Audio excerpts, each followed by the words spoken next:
Hey Remarkable Lifers, this is KJ. This is Craig. And we are here today at the Mexico YouTubers event, get-together stuff, meeting all kinds of amazing people and everything. And I want to take this opportunity to introduce you to the newest channel in Mexico, the Besses in Mexico. This is Terry and Lisa, and we're really excited to meet you guys. They are just starting off on their YouTube journey, and I think this is really exciting. So tell us a little bit about yourselves. Oh, well, we're both from Northwest Indiana area. We've been retired, what, a year now? No, not even. About 6 months. Okay. Wow. I retired first, and she stayed with it. One reason why we decided to move to Mexico is we've been coming to visit for about 10 years now. Her parents owned a timeshare in Puerto Vallarta. Oh, cool. Nice. So that right there was one reason to, you know what, let's try the retired life and see what. I always wanted to retire early. And so you're already familiar with Puerto Vallarta? Yes, yeah. I always wanted to retire early. And I started looking into Belize, you know, because you see all these pop-up ads, you know, you can retire for this amount of money. And it's like, how true is it? So Right. we started looking into that. And Not said, true "All right." always, yeah. And then she goes, well, why don't we go to some place where we're more comfortable with? We know the area. Puerto Vallarta, we've been going for 10. And so we decided, all right, let's give it a shot. And we decided, last August? About a year and a half ago. Okay. And we took some advice from the Gringos R Us, you know, start downsizing early.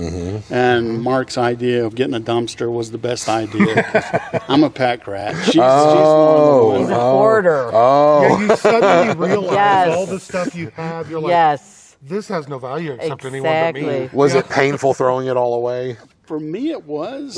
Okay. It was. It's honest. I was an outside salesman, so we took care of the steel mills. My company, we supplied all industrial supply tools. So over the years, 30-something years in that business, I accumulated tools. You had a lot of tools. Oh my God, my neighbors loved us when we decided to do our. Oh, I'm sure. Now, did you sell enough to buy a house with just the tools? Pretty much. Right? Our estate sale, they all knew the tool. We're the tools. We're the tools. They're in the It's the back. first thing that goes, isn't it? Yeah, we're the tools. They're in the back. Exactly. I was surprised by that, actually. It's a side note, but when we sold everything, too, people were coming. Do you have any tools? Do you have any tools? So, yeah, you probably... Well, every had a year good time doing that. we always had like a yard sale. Yeah. And I put a sign out saying tools. And as soon as you throw that my out gosh. there, we in our area, there's a lot of, you know, home improvement. Oh, people. yeah. So they're always looking for power tools and that. So I started getting clientele, guys calling me, you got any new power tools or you want to get rid of?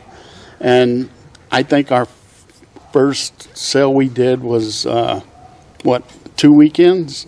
And we pretty much sold everything. sure. I had guys arguing over my riding mower. Right? Yeah. One guy Bidding goes, war. I can't believe you Pretty sold much. it to this guy. And I go, and these two guys battled back and forth on trying to get a better deal on the tools. So we did real well. We covered our expenses, our Airbnbs for the first couple months. Wow. Here, so, and then the hardest part was The dumpster. the dumpster. Because it's just, for him, I'm like, have you used it? No, but I need it. What do you need it for? Yeah. I don't know. Give me it. Threw it in the dumpster, you know.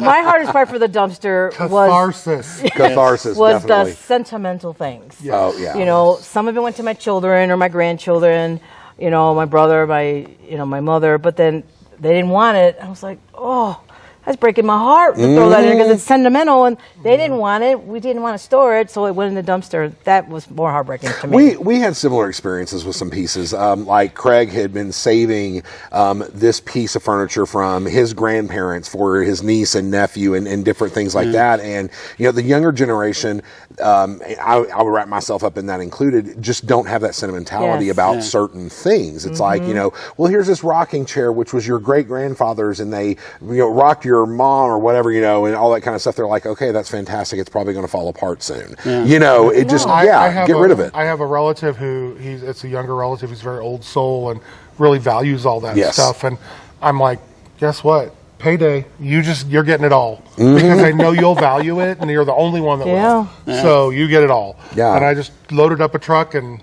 took it all over to him. That's how my kids were. I don't want that, but it's sentimental. I don't want it. What all you're running? She runs 5Ks, and all her medals and stuff that she accumulated over the years. That was the hardest part for her. Yeah. To get rid of. I think a tip on that probably is a lot of people have told us, and I did it when we moved, is take photos of all those things. Yeah. Make yourself a photo album of like your former life.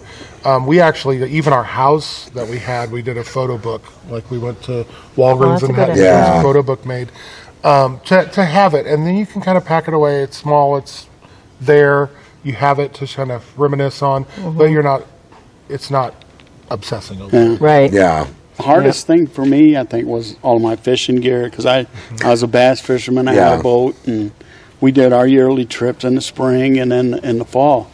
And selling all of I had some real good reels, and it's like all my buddies are saying, And selling your boat? Yeah, but see, now you're like so trading up because you live in Puerto Vallarta and you can like do some I get deep to sea rub that in, fishing. definitely. I mean, bass, swordfish, exactly. you know, hey. And they're already making plans of coming down, and that's probably one of my first priorities of getting a charter fishing trip That's for when awesome. those guys come to visit. It That's really really cool. It's one of the things that I struggled with was, all my life I collected these things that I thought I had to have, this setup.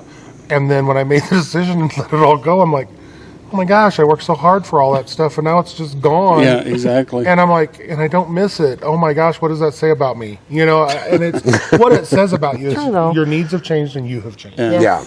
And I'm embracing something different. Yeah. Well, I want to circle back to y'all said you moved to Puerto Vallarta because you were familiar with it. It made sense, and I know so many people who've reached out to us talk about moving to Mexico, and they feel this need. They're scared, but they feel this need to like jump off completely into the unknown, and it feels like that kind of keeps them from taking that chance. And what I will say is, if you're familiar with someplace in anywhere in the world that you're considering moving to, it doesn't matter if it's got a high population of gringos or none or whatever. You don't have to make the whole thing completely scary. Yes, make it, exactly. you can do some baby steps and move into it and make it very, very comfortable for yourself. And that's great. And then branch out from there. There's no right way. I mean, we've spoken to Gringos R Us, and they are taking a 15-20 city tour of over several years. Which would scare the living daylights out of me. I know. We found a place and settled. You guys picked a place that you knew already. We had never been there before, so there's no real right way to do it. You find what's comfortable for you. Yeah, exactly. Yeah, that's great. And then you guys also have an interesting thing that you were telling me about last night about why you started a YouTube channel. And I know there's a very important young lady in your life that kind of got it. Tell us about that. Yes, because my grandchildren were, a little sad that we were leaving, and my granddaughter said, "What are you going to do?" And I said, "Well, I thought about maybe doing a YouTube channel." "Yes, Nana, yes. Do the YouTube channel. I will help you. I will show you how to do everything, and we're going to do this." And I said, "Okay." She said, "I'll be able to see what you guys are doing." So with the help of my granddaughter, we got this YouTube channel started for our family and friends and whoever else would be interested in our journey. Yeah. I love that because that's kind of like how our channel started the same way. We traveled a lot and vacationed a lot, and we created our channel so that our friends and family could just stay up to date on what we were doing. And we're from 2 different cities, so his family's in one city, mine's in another, and so you don't talk to each other every day. Right. And they don't know each other. So, I mean, our families don't really know each other. And so it started off like that. And then whenever we decided to retire young and move to Mexico, we were like, okay, we're going to have to call all these people. And we're like, no, let's just make a video and pop it on YouTube. We already know they're subscribed to us. And we did that, and all of a sudden subscribers started coming up, and people were like, oh, we want to follow your journey, and da-da-da. And we realized, oh, there's something to this. And that started our second career, which is something we love doing. But I find that really cool that you guys have that similar start with like we did. Yeah, she first started getting into the YouTube, looking to start off with the channels, and I think the gringos were there. Right. He said, let's go, we're going to retire at Puerto Vallarta Mexico. I said, okay. So I started watching YouTube videos, and the ones that caught my eye, the soonest was Gringos R Us. Yeah. You know, I see them and I was like, oh my God, that's Because amazing. they're everywhere. They're everywhere. Yes, they're wonderful. So I subscribed right away, real early to them, and started watching other ones. And then he found you guys. Terry found you guys. You got to watch them. I said, oh, okay. So I watched them. Like, oh, they're awesome. Truly remarkable life. Yeah. So we are excited to be here with you guys. Oh my God! Thank you so much. That's wonderful. Well, we're really excited to be here with you guys, and you guys.